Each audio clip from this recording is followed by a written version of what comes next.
तो देखिए EHI06 का ये काफ़ी इम्पोर्टेंट क्वेश्चन है। ये क्वेश्चन आप देख के जाते हैं तो ये क्वेश्चन आपको 20 नंबर में आ सकता है। आपको ये 20 नंबर, जो कि ये जो क्वेश्चन हम आपको बता रहे हैं ये काफ़ी इम्पोर्टेंट क्वेश्चन है और आपको आने का पूरा संभावना है, ये क्वेश्चन आपको आएगा ही। यदि इस क्वेश्चन का आप PDF चाहिए तो हम टेलीग्राम का लिंक डिस्क्रिप्शन बॉक्स में दे देंगे, वहाँ से जुड़िए, आपको वहाँ पे PDF प्रोवाइड कर दिया जाएगा। 2-4 क्वेश्चन का आपको क्वेश्चन का PDF प्रोवाइड करूँगा जो 20 नंबर के लिए काफ़ी इम्पोर्टेंट होगा। देखिए, यदि हम वीडियो नहीं भी बना पाते हैं तो आप PDF ज़रूर पढ़ लीजिएगा 20 नंबर के बारे में। तो उसके लिए आप लिंक टेलीग्राम पे जुड़ जाइए, उसका लिंक हम डिस्क्रिप्शन बॉक्स में दे देंगे। उसकी एक और आप लोग के लिए एक और खुशखबरी है कि फेसबुक पेज भी हम बनाए हैं, वहाँ से आप जो फेसबुक पेज जुड़िए, उसका भी लिंक डिस्क्रिप्शन बॉक्स में दे देंगे। वहाँ से आपको ये फ़ायदा मिलेगा कि आपका जो डाउट होगा इग्नू से रिलेटेड कोई भी डाउट होगा तो आप वहाँ पे ढेर सारा स्टूडेंट होगा, आप एक दूसरे से बात करके वो डाउट क्लियर कर सकते हैं। आइए, ज़्यादा टाइम नहीं लेंगे क्योंकि क्वेश्चन 20 नंबर का है तो काफ़ी लंबा वीडियो बनेगा, तो आप लोग इसको अच्छे से देखिए और जो टर्म समझाने वाला होगा उसको हम समझाते चलेंगे। आइए देखते हैं। देखिए, EHI06 का काफ़ी इंपॉर्टेंट क्वेश्चन है, यह है अफीम युद्ध के बारे में। देखिए, उन परिस्थितियों को स्पष्ट कीजिए जिनके कारण अफीम युद्ध हुए। चीन पर अफीम युद्धों के प्रभाव की चर्चा कीजिए। देखिए क्या कह रहा है, परिस्थितियों को स्पष्ट कीजिए जिनके कारण अफीम युद्ध हुआ और अफीम युद्ध होने के बाद चीन पर इसका क्या प्रभाव पड़ा। आइए देखते हैं इसका विस्तार से उत्तर।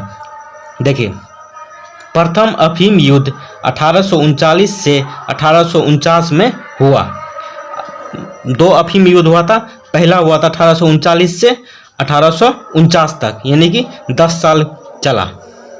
अफीम युद्ध चीन की दीर्घकालीन सांस्कृतिक और राजनीतिक सर्वोच्चता का चिन्ह था। इस युद्ध के परिणाम स्वरूप चीन पर अंग्रेजों का निर्विवाद स्वामित्व स्थापित हो गया। इन अफीम युद्धों से अंग्रेजों को लाभ हुआ और चीनियों को भारी नुकसान पहुंची।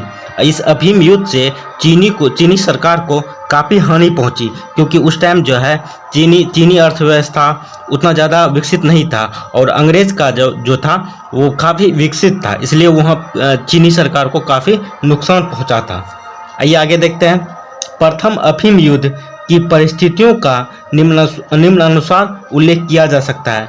प्रथम अफीम युद्ध जो हुआ था तो उसका क्या प्रभाव पड़ा और ये क्यों हुआ था, उनके बारे में चर्चा करते हैं। आइए पहला देखते हैं, अफीम का प्रवेश।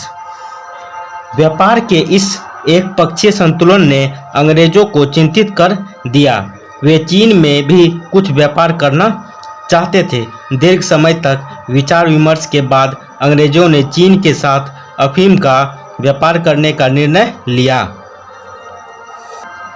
ठीक है, ईस्ट इंडिया कंपनी के संरक्षण में भारत में अफीम भारी मात्रा में उत्पन्न की जाती थी। भारत में उस टाइम जो है 1839 के आसपास ब्रिटिश ईस्ट इंडिया कंपनी राज कर रही थी और यहाँ पे अफीम का उत्पादन अच्छे से कर रही थी और वो ईस्ट इंडिया कंपनी के थ्रू होता था। इस दुनिया चीन ने अफीम सफलतापूर्वक चीन में आयात। आइए आगे देखते हैं। देखिए, किया जा सकता था। चीनियों को इसका आदी बनाया गया।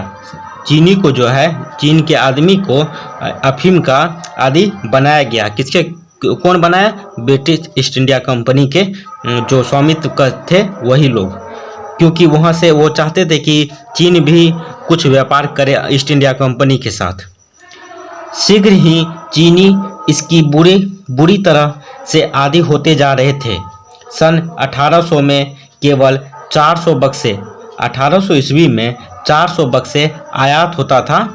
चीन में अफीम का उपभोग हुआ था, पर सन 1810 में 10 साल के बाद में यह संख्या 4500 बक्से तक बढ़ी। 10 साल में जो है ये 500 बक्सा बढ़ गया। सन 1820 में फिर 10 साल के बाद में 10,000 बक्से हुए। देखिए 1810 में 4500 और 1810 साल के बाद 1820 में 10,000 बक्से हो गया और सन 1830 में यह संख्या 16,000 तक पहुंच गई। 1935 के पहले 18,712 बक्सों का उपभोग हुआ और 1835 में उपभोग 26,000 बक्सों तक बढ़ा। सन 1939 में बक्सों की संख्या 30,000 थी। प्रत्येक बक्सों में 133 पाउंड, एक बक्सा में जो है अफीम 133 पाउंड आता था अफीम होती थी। सन 1839 में कुल चीनी व्यापार का 49% अफीम का व्यापार था। सन 1834 में प्रतिशत ये 51% तक बढ़ गया था। आइए दूसरा देखते हैं। देखिए अफीम व्यापार और चीनियों ने सदैव इंग्लैंड सहित सभी देशों के साथ अनुकूल व्यापारिक संतुलन बनाए रखा। इसका मुख्य कारण यह था कि यूरोपीय देशों में चीनी रेशम, चाय और चीनी मिट्टी के बर्तनों की बहुत अधिक मांग थी जो चीन से बनकर वहां पहुंचता था। इस प्रकार चीनियों के पास निर्यात के लिए बहुत कुछ था और आयात के लिए कुछ भी नहीं था। वह निर्यात बहुत सारे सामान यूरोप देश को भेजता था और आयात बहुत कम ही सामान करता था, लेता था। यूरोपीय व्यापारियों जो वस्तुएं खरीदते थे उसके मूल्य के रूप में उससे सोना चांदी की मांग की जाती थी। जो यूरोपीय व्यापारी चीन से सामान खरीदते थे उसके एवज में चीनी के आदमी उसे सोना चांदी की डिमांड करते थे। आइए तीसरा देखते हैं। देखिए अफीम व्यापार का संबंध। अफीम व्यापार के कारण यूरोपीय देश और चीनी सरकार दोनों इससे संबंधित हो गए। अफीम व्यापार जो था वो यूरोप का जो वहाँ का प्रशासन था, वो जो सरकार चलाता था वो, और चीन के जो सरकार चलाते थे वो दोनों इसमें इन्वॉल्व हो गए थे। चीनी चूँकि अफीम के व्यापार पर अंग्रेजों व्यापारियों का एकाधिकार था, इस दूसरे व्यापारी इससे असंतुष्ट हो गए। उन्होंने यह अनुभव किया कि चूंकि चीनवासियों की समस्त क्रय शक्ति अफीम के खरीदने में ही खर्च हो जाती थी। उस टाइम जो था इतना लत लगा दिया गया था चीन के आदमी को कि कोई भी जब बाजार सामान खरीदने जाता था चीन के लोग, तो फल सब्जी खरीदने के साथ अफीम भी एक तरह से दिनचर्या में शामिल हो गया था। अतः आगे देखते हैं। अतः उसके पास अन्य वस्तुओं को खरीदने के लिए कुछ नहीं बचा सकता था। वे अपना माल उसी स्थिति में बेच पाते जबकि अफीम का आयात एवं उपभोग कम हो पाता। राज्य की आय धीरे धीरे कम होती जा रही थी। राजकोष का बड़ा बोझ बढ़ता जा रहा था। इसके अतिरिक्त सम्राट हमेशा यह अनुभव करता था कि इतनी बड़ी मात्रा में अफीम का उपभोग चीनियों के स्वास्थ्य पर बुरा प्रभाव डालेगा।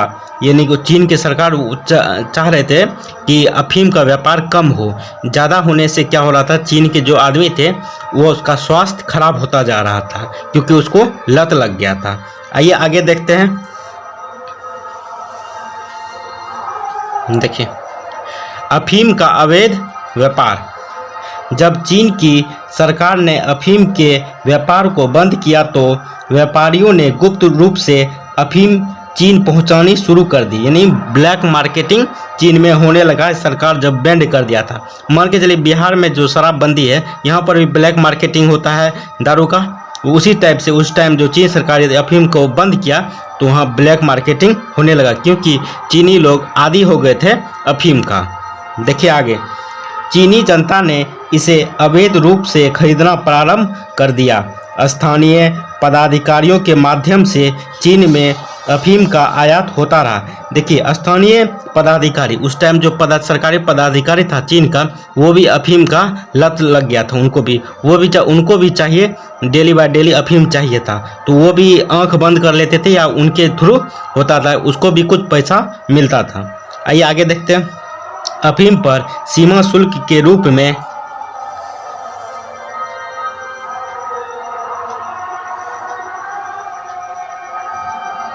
देखिए में प्रशासन को होने वाली आय भी समाप्त हो गई थी, क्योंकि वहाँ सरकार बंद कर दिया। जो टैक्स लगता था वो भी टैक्स आना सरकार को बंद हो गया और अफीम जो है वहाँ पे ब्लैक मार्केटिंग होने लगा। आइए आगे देखते हैं।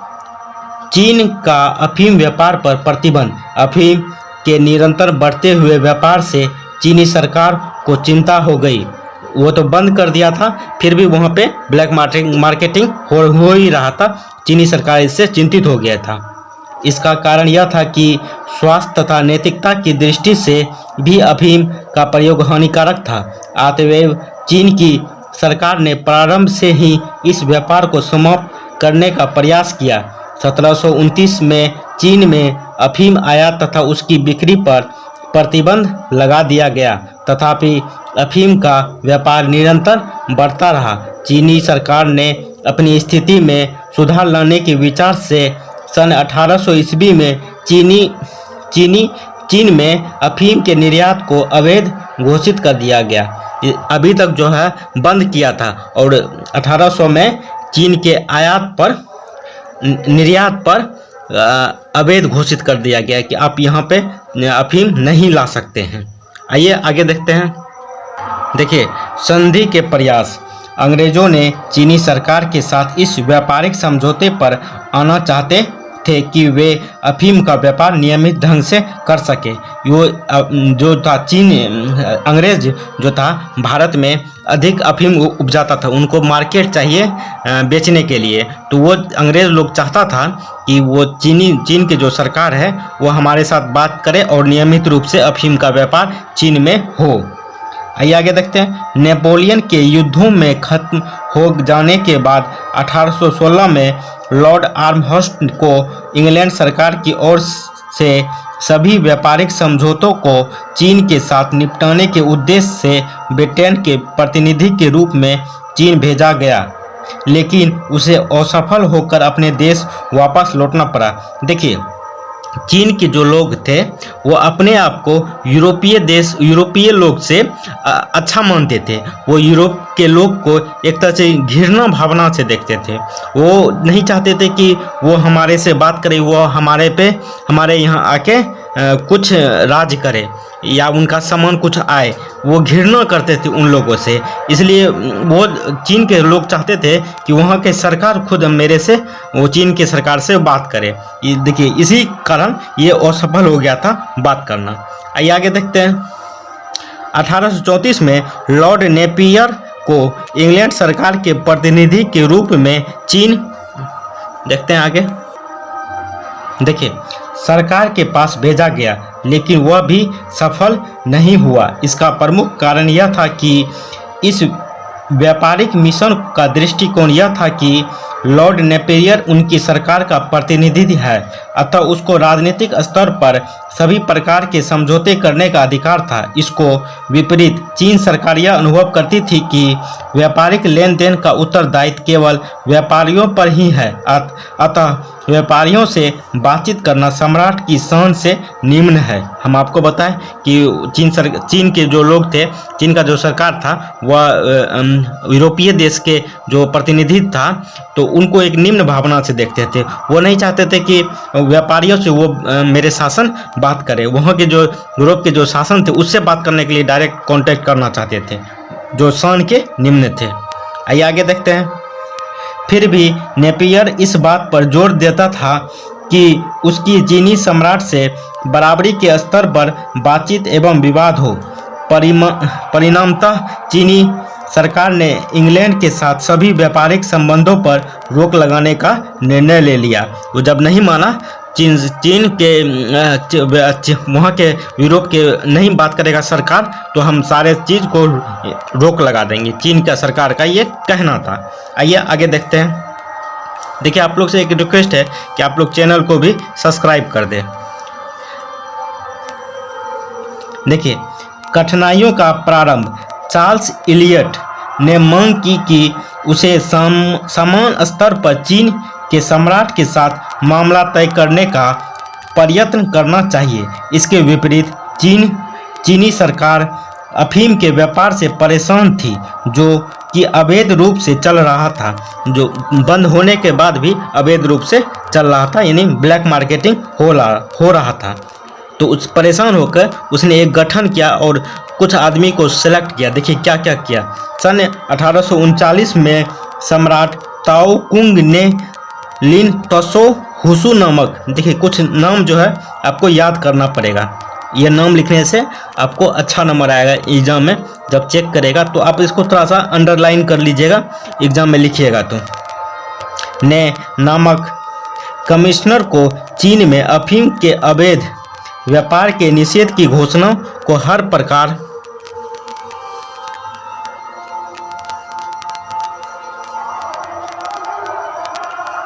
देखिए से लागू रखने हेतु नियुक्त किया। विदेशी मतलब उसको बंद करने के लिए जो भी आपको कदम उठाना पड़े, इन दोनों को कहा गया कि आप लागू कर सकते हैं। विदेशी व्यापार के प्रसिद्ध बंदरगाह कैंटन पहुंचा। देखिए ये नाम तो याद ही रखिएगा, क्योंकि चीन सरकार जो वो दो आदमी ताओ कुंग और लिन से हुसु नामक जो नियुक्त किया था, वो सबसे पहले व्यापारिक विदेशी व्यापार बंदरगाह जो था कैंटन पहुंचा था। वहां से ही चीन के साथ, अंग्रेज के साथ थोड़ा बकझक हुआ था उनको। आइए देखते हैं। वहां उसे ज्ञात हुआ कि विदेशी व्यापारिक संस्थानों में अफीम का भारी भंडार अवैध रूप से विद्यमान है। उसने देखा कि वहाँ पे जो विदेशी भंडार था, वहाँ पे अफीम का ढेर सारा बक्सों का वहाँ भंडारण था। उसने मांग कि इस समस्त भंडार को सरकार को सौंप दिया जाए।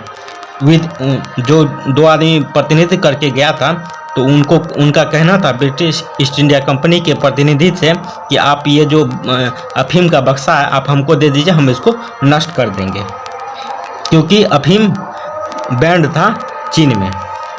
देखिए सौंप दिया। विदेशी व्यापारियों ने अफीम को सौंप देने से इनकार कर दिया। आतवे लिन ने इन भवनों पर कड़ा पहरा नियुक्त कर दिया। बाध्य होकर अंग्रेजों व्यापारियों ने अफीम लिन को सौंप दी। जब $60 लाख के मूल्य की यह अफीम नष्ट हो गई, तब अंग्रेज व्यापारियों के रोष की सीमा न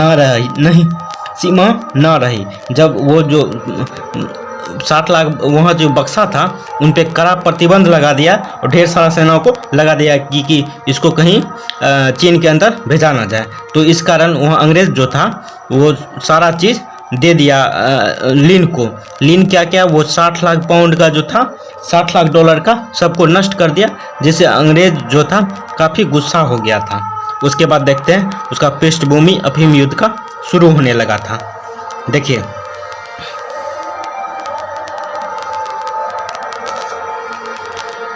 अफीम युद्ध के कारण। प्रथम अफीम युद्ध के अनेक कारण थे। केवल अफीम का व्यापार ही इस युद्ध का मूल कारण नहीं था, बल्कि इसके अन्य अनेक कारण भी थे, जो कि निम्नलिखित हैं। देखिए सभ्यताओं का संघर्ष। कुछ विदेशी इतिहासकारों का कथन है कि अफीम युद्ध का अफीम से कोई संबंध नहीं था, बल्कि वह दो सभ्यताओं के मध्य संघर्ष था। ली चेन-नुंग ने लिखा है, चीन और इंग्लैंड के मध्य युद्ध का मुख्य कारण अफीम की समस्या न थी। वास्तव में यह तो पूर्वी और पश्चिमी सभ्यताओं के मध्य संघर्ष था। हम आपको जो बताएं कि चीन के लोग जो था वो अपने आप को श्रेष्ठ मानता था यूरोपीय लोगों से। उन सभ्यता को यूरोपीय सभ्यता जो है चीन में प्रवेश कर रहा था, जिसको चीन के लोग उससे घृणा करते थे। ये सभ्यता का लड़ाई माना जा सकता था। आइए आगे देखते हैं। देखिए चीन पर आर्थिक दबाव।